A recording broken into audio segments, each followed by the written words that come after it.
Fonts.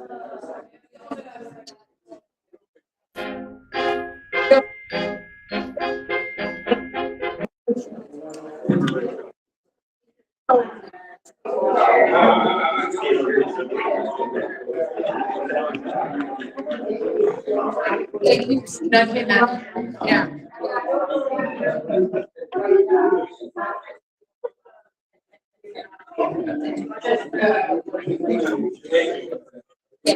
Yeah. I know.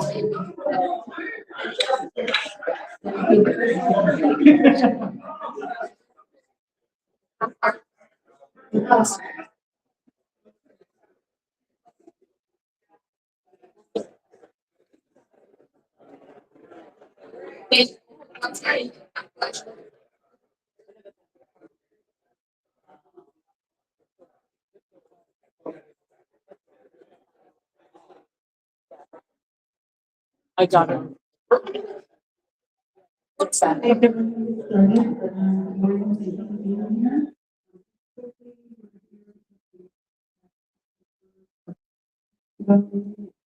I've passed out quite enough. Left chamber squarely in evidence lab, as well as the yield bill that was passed out. The majority of us voting against that one. Currently, we're waiting, bill, the H955 is the education bill that did pass out of the House, and it's currently in Ways and Means, and then it needs to do staff and appropriations. And S325, which came from the Senate. We are looking at that one, but some of the issues with 325, it does not repeal the road rule, it does not repeal the tier 3 designation either. So we're looking at a lot of different things. We're going to open it up for questions from you if you have any questions. Bills that may be coming that I'm not aware of, or the ones that those 4 or 5 that I mentioned. Can you talk about the forensics? To address the perceived gap in criminal justice and mental health system. Where So is that this year? Yeah, this is gonna be quick because we just started on that, today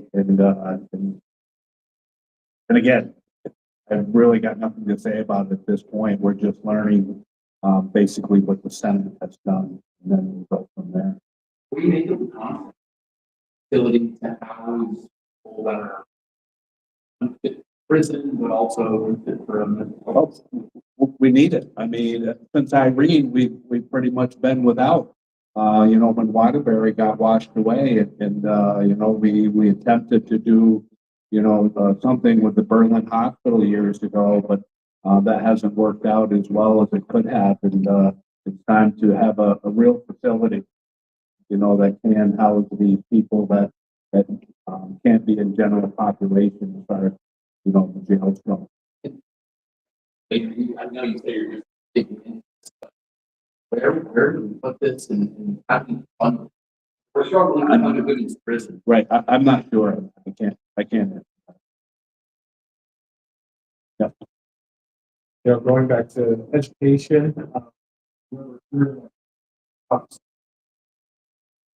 said that this like another layer of government. Someday potentially just take that over and install the system. Speaking to that as well as the creation of these study committees, I mean, what does the Republican caucus think? So I'm going to preface all of this by saying that bill passed out of the House Education 7-4. So all Republicans voted against it. The vice chair of that education committee is Representative Quimby. So I'm going to. Thank you. Cooperative Educational Service Agencies, or CSIS, that are used nationwide. 2 years ago, we passed legislation in Vermont to allow them. If they're done correctly, they really are very useful to bringing rural areas that don't have scale to get services they can't get on their own. But if we had large supervisory unions, yes, they do provide some services. So it's going to depend on how they're implemented. In terms of the other studies. The study committees. So the advantage of the study committees is that there are people who want to be having these conversations, are having these conversations, and this provides a facilitated, structured way for that to happen. The downside is that unless you are interested in a pre-K through 12 unified union school district, the study committee just stands. So there's a very low probability that it is going to achieve the necessary scale we need. You know, I think of people are very concerned about, you know, it pushes out the foundation for about 2 years. Yeah, we don't even know how long the study teams are going to. Correct. Some study committees will be very short. They'll come to the table, decide they're not going to merge and walk away. Others that do decide they want to do this, there is a year built in for the study committees to complete their work. Yeah, timeline's definitely a concern, especially that once the State Board of Education has approved any mergers in April of 28, it's not till November that the votes happen. There's a 7-month gap if nothing happens. And then even once that happens, the foundation formula is set to go into effect till July of 2030. It's another 1.5 years gap waiting time. So that was one of the major concerns and reasons. Because there's still time to bring this session to find that statewide. Sure, amendments could be made to this in the process. Those timelines could be shortened up considerably. There could be some teeth added in timelines, and if the mergers don't happen, then they'll be done for you. So there's definitely opportunities where this bill could be improved and have more likelihood that we would vote for. And then just to go off of that, you know, how do you guys see the rest of the session going in terms of education? How it's So I say currently we're looking at a lot of other bills that came over from the Senate, public libraries, immigration policy, pre-K education in the North Kingdom. So that's what we're working on currently. As far as this goes, we're sort of in a holding pattern. It goes through Ways and Means, Appropriations, the Senate bill coming over. Hard to know at this point.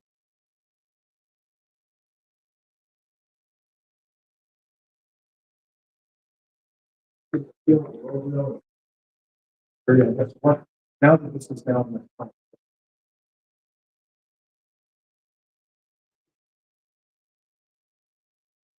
So I'm gonna turn the mic over to Representative Mark Higley, who's championing the repeal of the Global Warming Solutions Act, that standard. So he's more to speed on what S325 has done, most especially what it has not done. Well, thank you. Thank you for the question. Just some information that came out this morning at the Rural Caucus. There's an opportunity for Rural Caucus members to sign on to a letter to the speaker that would request repeal of road rule as well as Tier 3. So again, some of the things that are coming out of S325, looking at that road rule going into effect in July 1st of 2026, of course, in 325. That moves that up to January 1st of 2030. Again, Tier 3 to go into effect December 31st of this year, 2026. And then 325, again, moving that date to June 30. So again, you know, our caucus is certainly on board with repeal of the road rule. Yeah, it's an election year. Which is Act 181, you know, place rule. I believe it does. You know, I as a rural district representative, I represent the Northeast Kingdom and one time in Memorial County. There's certainly an outcry as we had the rally the other day out here on the steps, and folks are starting to realize what it means, what that Tier 3 mapping means to their property values and so on. I would also say that there was another Rural Caucus support measure, I believe it was 730, that looked at some provisions to maybe have the Department of Taxes consider what that meant to property owners as to how much property value they may be decreasing in regards to any of that Tier 3 mapping that was on their property. things like that. So there's other considerations out there that could have been looked at as well. I just, as we- We also have Representative Hango here, who's also vice chair of the rural caucus. So I don't know if she has anything further to add on that. Thanks. I don't know if you have any additional questions, but the rural caucus is taking this very seriously. We held a listening session for the public last week, and around 45 individuals called in or came in person and spoke to us. And overwhelmingly, we heard that the road rule and the tiers are the most difficult things for people to wrap their heads around and to understand, and they find very egregious. So we are responding to that. And as Representative Higley mentioned, we will have an opportunity later today for legislators to sign on to a letter urging that we take action. We have heard from rural Vermonters. Who and tier 2 and tier 3 were like who are critical components of Act 181. I'm sure a lot of folks on state here didn't vote for it, but what does that leave us with? That visions is the learning.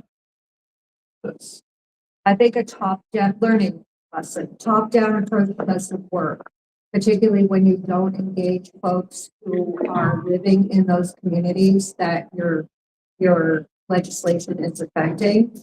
And that was the main issue with Act 181. There are some admirable qualities about 181 and aspirations, but again, the folks that they really impacted were not consulted.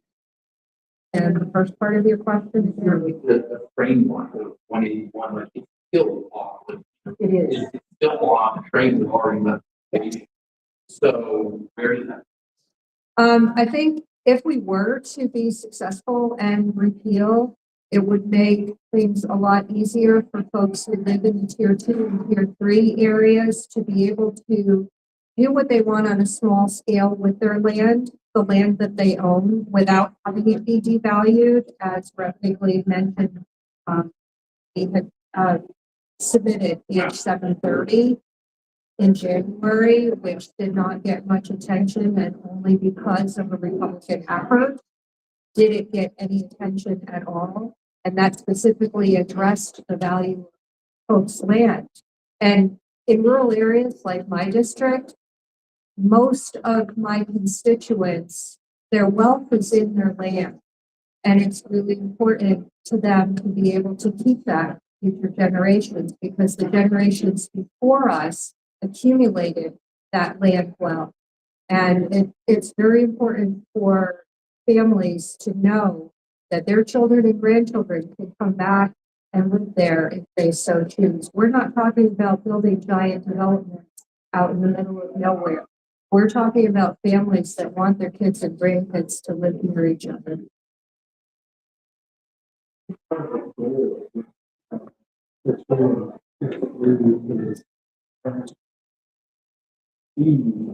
It's like a well-intentioned effort.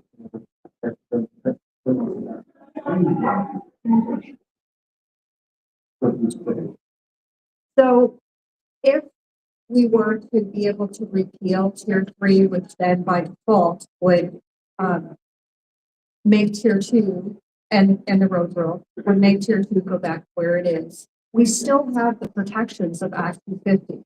Everything else would fall just like it does today under Act 250 jurisdiction trigger. So the same triggers, if you remove the road rule and this new tier 3 extensive mapping, would be the same as it is today. You're proposing a giant development, you will have to go through.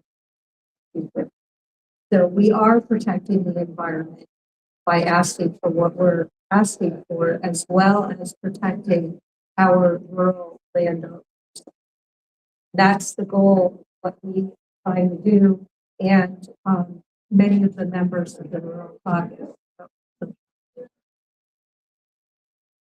Really talking around about. Come here, but he wants to get in front of it, out of the office, to go out. Don't know if anyone from Commerce is here. Economic development, I know that we've, heard a bit about that.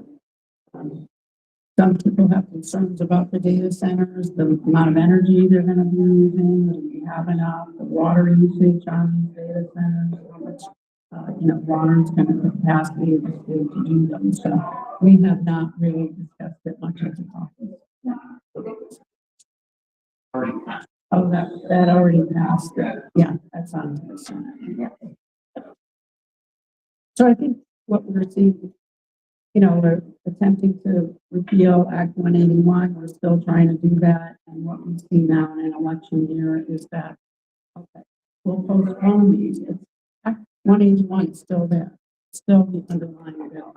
They're just postponing a few sections of those bills, a couple. It's just not acceptable to this Congress. So thank you very much.